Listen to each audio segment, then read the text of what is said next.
현재 강의의 주제는 챗GPT를 활용한 데이터 분석입니다. 데이터를 분석하는 모든 과정을 챗GPT를 활용해서 코드 작성 및 결과 해석을 진행하도록 하겠습니다. 오늘은 챗GPT를 활용한 데이터 분석의 데이터 전처리 과목에서 변수 선택입니다. 다이아몬드 데이터를 다뤄볼 예정입니다. 이 데이터는 사람들의 사랑이나 감정이 들어가 있는 물건입니다. 그런데 똑같이 반짝인다 하더라도 다이아몬드의 가격은 3배, 10배 이상의 가격 차이가 나는 이유가 있습니다. 우리는 오늘 그 가격의 비밀을 알아볼 예정입니다. 다이아몬드를 가공하는 장인처럼 우리 역시 다이아몬드 데이터를 다듬고 정리하고 빛나게 만들어 볼 예정입니다. 그리고 마지막엔 우리가 직접 다이아몬드의 가격을 예측하는 장인이 될 수 있도록 해보겠습니다. 자, 본격적으로 데이터 전처리 작업을 진행해 보겠습니다. 자, 데이터 전처리 작업에서는 먼저 데이터의 정제, 파생 변수를 생성을 해보고 생성된 파생 변수를 활용을 해서 EDA 과정을 다시 한 번 더 진행하겠습니다. 그리고 EDA 과정 중에서 데이터 변환, 즉 비닝을 진행할 예정이고요. 의미가 없는 변수는 삭제를 하고 데이터 전처리 작업에서 중요한 결측치, 이상치 대체를 진행하겠습니다. 우리는 다이아몬드의 가격을 예측하기 위한 데이터 분석을 진행합니다. 따라서 종속 변수와 독립 변수를 선택을 하고요. 또한 차원 축소도 진행을 하고 다시 한 번 더 데이터 변환을 통해서 외도를 개선한 다음에 최종적으로 변수 삭제를 통해서 예측 모델을 진행하기 전 데이터 전처리 작업을 완료를 하도록 하겠습니다. 우리는 이전 강의에서 시각화를 통해서 여러 변수별 1캐럿당 가격, 캐럿 구간별 품질 요소의 점유율 등을 EDA 과정을 진행했고요. 또한 결측치, 이상치를 대체했습니다. 이제 다이아몬드 가격 예측을 위한 변수 선택을 진행할 예정입니다. 지금 여러분이라면 어떤 변수가 가격을 좌우한다고 생각하시나요? 물론 이전 강의를 학습을 했다면 어느 정도 예측이 되시죠? 데이터 분석의 매력은 숫자를 보는 게 아니라 숫자 뒤에 숨어 있는 이유를 찾는 데 있습니다.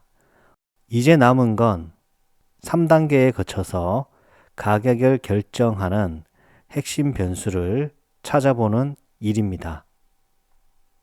자, 오늘은 분석 변수 처리에서 변수 선택인데요. 먼저 1차 검토로 수치형 변수들만 상관관계를 통해서 변수 선택을 위한 과정을 진행하고요. 다음은 2차 검토로 모든 변수를 활용해서 통계적 유의성 검토를 통해서 다중 공선성은 없는지 회귀개수 확인을 하면서 변수 선택 파악을 해보고요. 마지막으로 3차 검토인 변수 중요도 파악을 통해서 최종적으로 다이아몬드 가격 예측을 위한 변수 선택 과정을 진행하겠습니다. 자, 12번째 변수 선택. 우리의 종속 변수는 다이아몬드 가격입니다. 프라이스이고요. 독립 변수들은 나머지 변수들입니다. 다시 한 번 더 df.info 함수를 통해서 데이터의 정보를 확인해 볼게요. 현재까지 총 8개의 칼럼이 있지만 우리는 볼륨은 사실 제외할 예정입니다. 이전 강의에서 말씀을 드린 것처럼 볼륨은 캐럿과 상관관계가 거의 1이기 때문에 다중 공선성이 발생할 가능성이 아주 높죠. 또한 캐럿이 다이아몬드 가격을 결정하는 주된 요인으로 우리는 EDA 과정에서 파악을 했습니다. 따라서 볼륨은 제외할 예정입니다. 먼저 1차 검토는 수치형 변수들만 상관관계를 파악을 합니다. 자, 상관관계 검토는 우리가 많이 했었죠. 수치형 변수들을 선택을 하고 제가 설명드렸던 것처럼 해당 변수들은 정규 분포가 아니죠. 따라서 우리는 스피어만 상관계수를 사용합니다. 따라서 메서드는 스피어만이 되고, 자, sns.heatmap으로 우리는 상관 분석을 해보겠습니다. 간단히 파악을 해보면 종속 변수인 프라이스와 상관이 가장 높은 것은 캐럿, 볼륨, 테이블, 뎁스입니다. 캐럿은 반드시 사용할 예정입니다. 어찌 보면 뎁스랑 테이블은 상관계수의 크기가 작지만 우선은 가져가도록 하겠습니다. 조금 더 검토를 통해서 뎁스 테이블을 제외를 할지를 파악을 해 보겠습니다. 이런 상관관계 분석을 통해서 혹시나 추가적인 분석이 있을지에 대해서 파악을 해 보겠습니다. 따라서 프롬프트를 다음과 같이 작성을 해 볼게요. 다음과 같이 상관관계 분석을 통한 해석 결과입니다. 잘못되었거나 추가 분석이 필요한 내용이 있다면 제안을 해주세요. 자, 해당 프롬프트를 복사를 해서 챗GPT를 실행을 하겠습니다. 자, 챗GPT는 다음과 같이 설명을 하네요. 추가 분석 포인트를 제안해 드릴게요. 현재 분석의 강점, 핵심 변수는 확보가 되어 있고 다중 공선성 방지에 대한 내용도 있고 실제 모델 설계가 적절하다는 얘기도 있네요. 보완 및 추가 분석 제안, 자, 다중 공선성 확인, 그리고 비선형 관계 검토, 범주형 변수 영향 확인, 상관관계 외 추가 변수 선택 고려, 모델링 전 데이터 전처리 체크. 예, 아주 내용이 잘 설명되어 있습니다. 우리는 이후 강의에서 다중 공선성 그리고 비선형적인 관계를 데이터 변환을 통해서 비대칭을 대칭으로 개선할 예정이고요. 또한 범주형 변수 영향 확인은 이미 EDA 과정에서 파악을 했었고 상관관계 외 추가 변수 선택 고려, 테이블과 뎁스, 회귀 개수나 트리 기반 모델을 사용해서 평가가 가능하다. 예, 해당 내용은 오늘 강의 3차 검토에서 진행할 예정입니다. 그리고 5번 모델링 전 데이터 전처리 체크. 해당 어떤 범주형 변수를 원한 인코딩 이와 같은 것들은 예측 모델을 진행을 할 때 진행을 할 예정입니다. 자, 세 번째 결론. 지금까지 내용을 정리를 해줬네요. 자, 해당 내용을 캡처를 해서 노트에 기록을 하겠습니다. 계획을 했던 절차대로 챗GPT도 설명을 해주네요. 자, 그래서 우리는 2차에서 VIF, 즉 다중 공선성을 확인을 하고 회귀 개수를 확인을 하고 3차에서 변수 중요도 파악을 진행하겠습니다.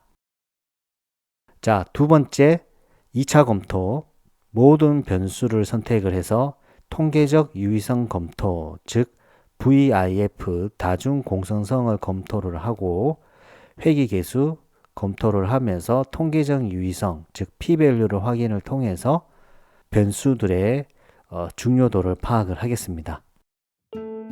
자, 해당 내용은 우리가 빅데이터 분석 기사 실기 시험에서도 많이 출제되는 내용입니다. 빅분기 실기 강의를 들었다면 해당 내용을 알고 있을 텐데 우리는 챗 GPT를 통해서 다시 한 번 더 내용에 대해서 확인을 해 볼게요. 자, 프롬프트는 다음과 같습니다. 먼저 현재까지 결론과 상황에 대해서 설명이 필요하죠. 종속 변수는 price이고 독립 변수는 이와 같습니다. cut, color, clarity는 범주형 변수이고 나머지는 수치형 변수입니다. 각 독립 변수들의 다중 공선성 확인을 위한 코드를 알려주세요. 이후 각 독립 변수들의 회귀 개수 확인을 위한 코드도 알려주세요. 즉 해당 두 개의 멘트가 바로 다중 선형 회귀를 통해서 값을 확인하면 되는 겁니다. 해당 내용을 복사를 해서 챗GPT를 실행하겠습니다.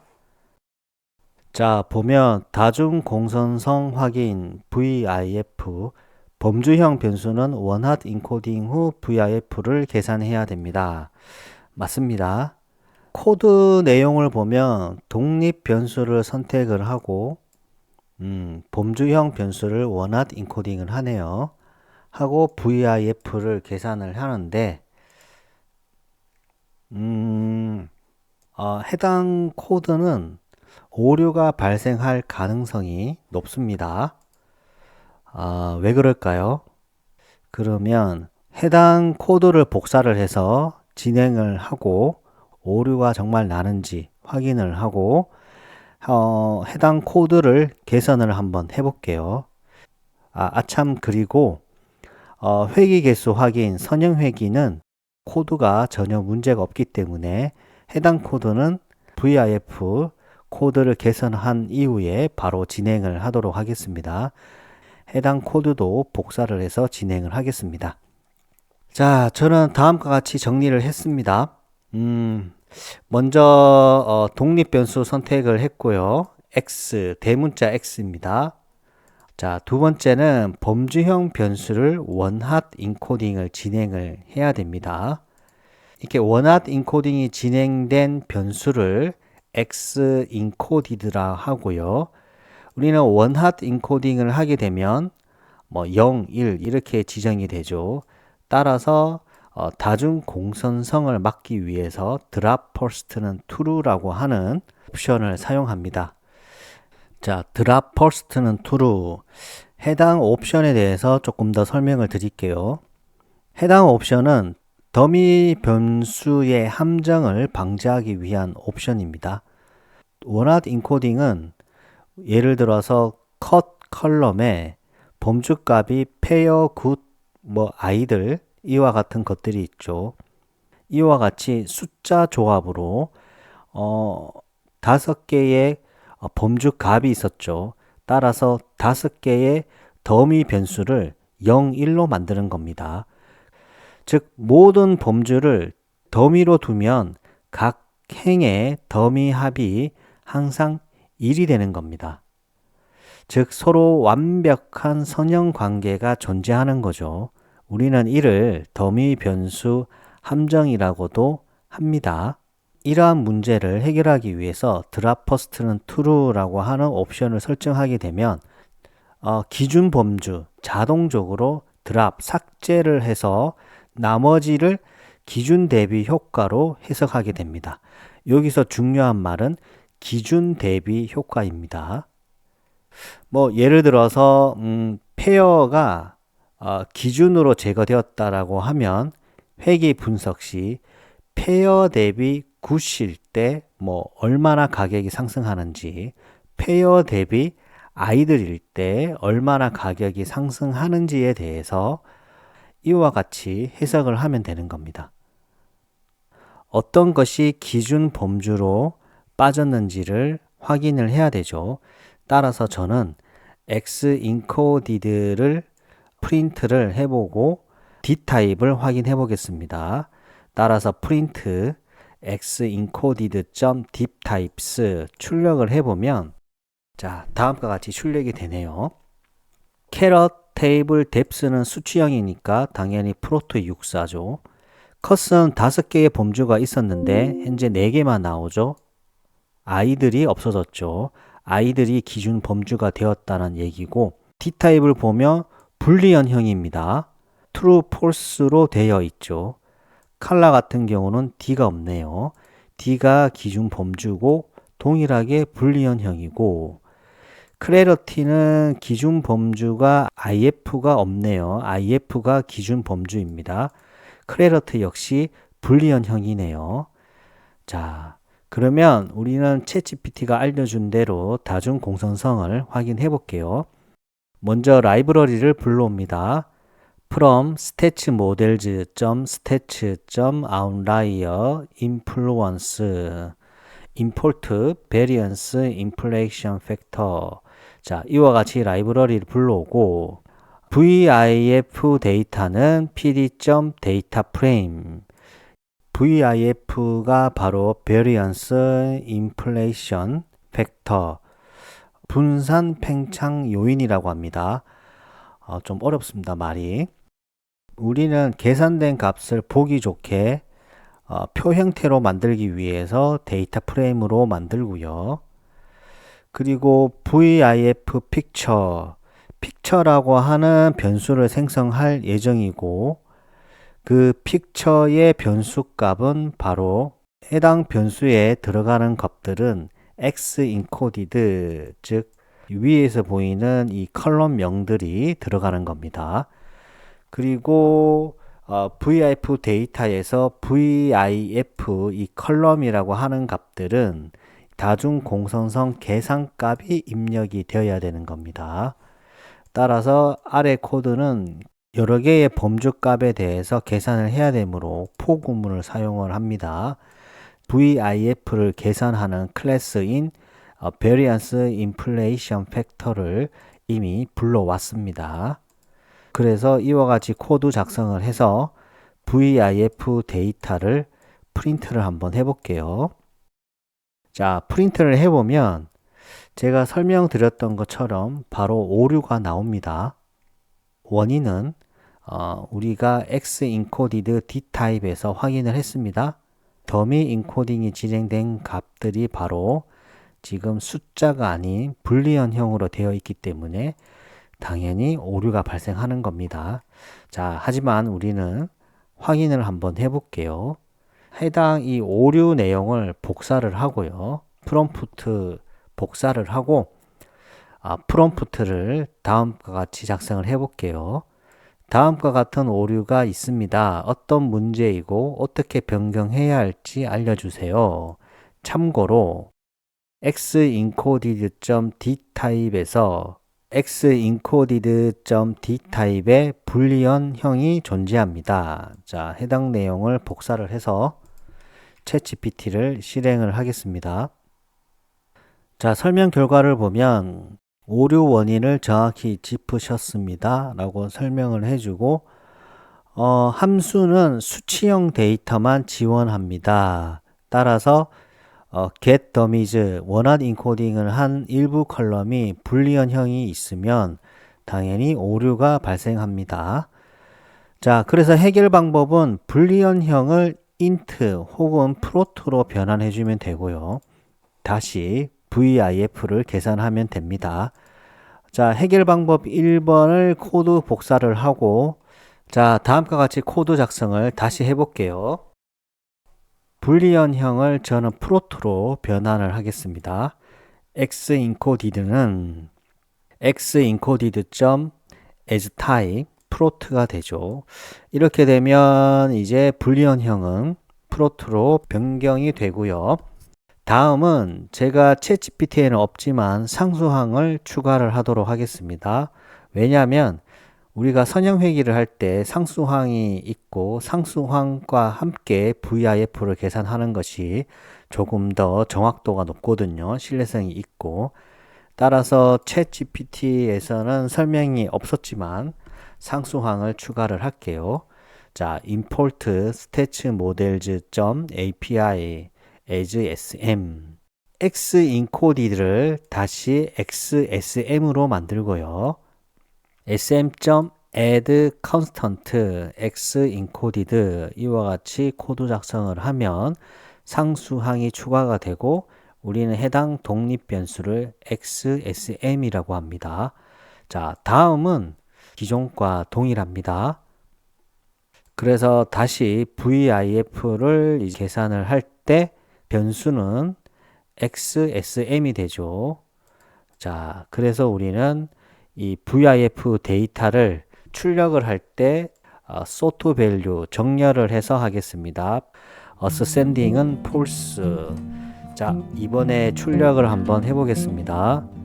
출력을 해보면 다중공성성, 특히 이 VIF 값을 해석하는 방법은 일반적으로 1에서 5 사이라고 하면 다중공성성 문제가 없고요.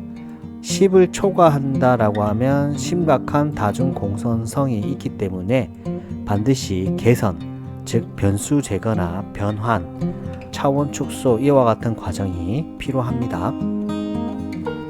자, 그래서 해석을 한번 해보면 자, 어떻습니까? 컨스턴트가 상당히 높죠. 상관없습니다. 상수이기 때문에. 클래리티 이 세 개를 제외하고는 다 1에서 5 사이죠. 다중공성성 문제가 없어 보입니다. 하지만 이 클래리티 범주값을 조금 더 어떻게 개선을 해주면 다중공성성을 우리가 조금 더 개선할 수 있죠. 그래서 저는 다음 강의에서 이 클래리티의 범주값을 차원 축소를 할 예정입니다. 수고 많으셨습니다. 오늘 하루도 수고하셨습니다. 반복과 학습은 필수입니다. 감사합니다.